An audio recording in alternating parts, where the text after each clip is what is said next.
Hello, my name is Andrew Silvera, and in this portion of my senior SWO, I'll be discussing my junior year memories, mainly consisting of career ed, as well as a little bit of fast track.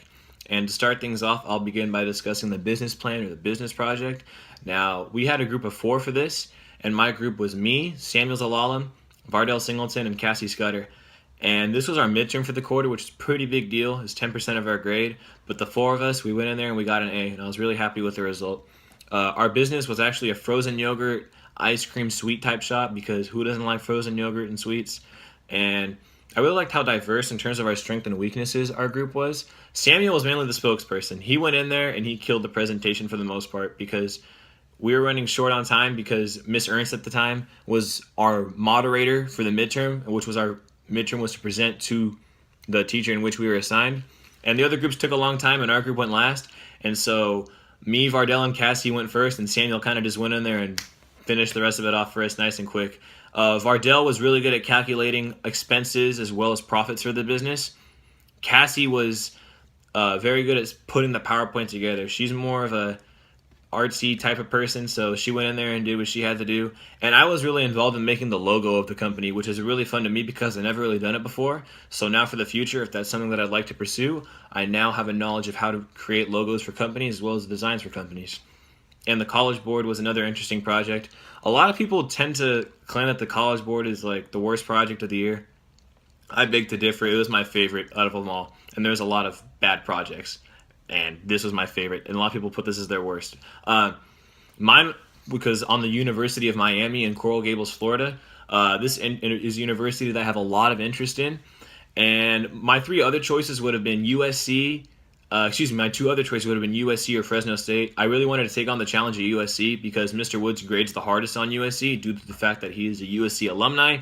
But no one else picked the University of Miami, so I was stuck with Miami, in my class at least. And I'm not going to lie, I did not procrastinate at all. I timed out this project piece by piece, day by day. I did different research, cut out my stuff ahead of time so that way I wasn't worried about it the night before. It was all planned out. Mr. Woods himself told me that my University of Miami board, and he gets them every year, was the best board he's ever gotten. And now, honestly, I'm not going to lie, I didn't think my board looked that good, but to hear him say that was awesome.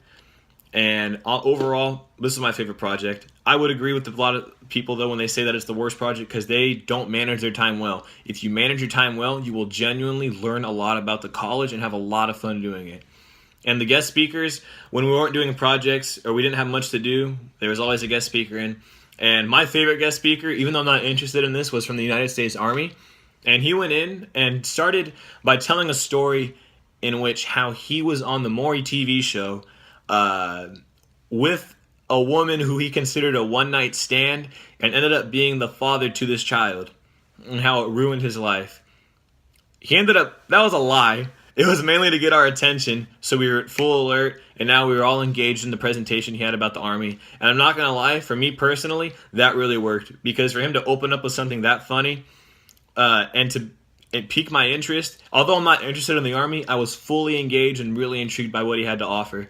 It was probably my favorite guest speaker, as well as our etiquette unit, etiquette unit, Tina Hayes. Who can forget, it's Etiquette Wednesday with Miss Tina. Every Wednesday we had to hear that, and it got annoying, but we made the most of it. It was actually a really useful unit, I'm not going to lie to you. She came in every Wednesday and had a new unit or a new topic of etiquette for us to study. And it even got to the point where on the last dime, we had full-on plates, knives. We didn't have actual food. We had plates, knives, and cups and napkins. And we had to mock interview our classmates because at that time, this was mainly for the fall interns, but the whole junior class was involved. There were internship providers at the luncheon, and we had to practice our etiquette as well as how to hold proper conversations because these were people that were looking for interns. So if you make a bad first impression, not looking good for you. And we're going to go to mock interview do's and don'ts.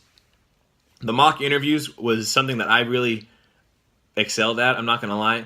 I tend to kind of like talk a little on the spot. I'm pretty good at working my way around a random conversation. I'm good at improvising with things. I'm good at thinking on the spot and talking on the spot.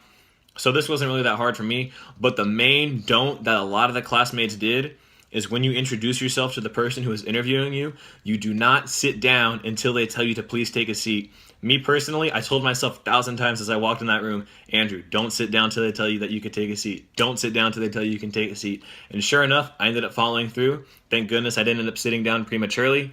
That was the main thing a lot of people got docked down on.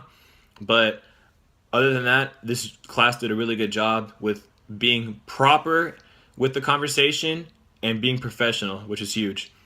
And time management, going back to time management, career ed is all about time management. You'll also learn a lot about careers in general because there's a project in which we presented a career that we were interested in pursuing. And one project that I had really good time management with was, as I stated earlier, the College Board. I took it piece by piece, day by day, and I didn't want to have the hassle about doing it the night before. And I actually learned a lot about the college in that process. But one assignment that I didn't manage my time well with was the lifestyle project. The lifestyle project was Mr. Woods gave us $500,000 and pretty much told us, have fun with it, plan your life accordingly. And I'm like, I got this. I can just do this the last day, which I've done in the past with projects, I'm not going to lie. And this didn't really work out in my favor. I was stressed so bad that weekend. I had to sit down all weekend on my laptop. It was not a fun experience. If I could go back and do it, I would definitely reconsider how I managed my time on that project. And going to fast track, this is my last fast track. It was kind of a bittersweet experience. Bitter in the sense that, you know, it's my last one, but sweet in the sense that now I graduate in May. I don't have to worry about a summer school during June.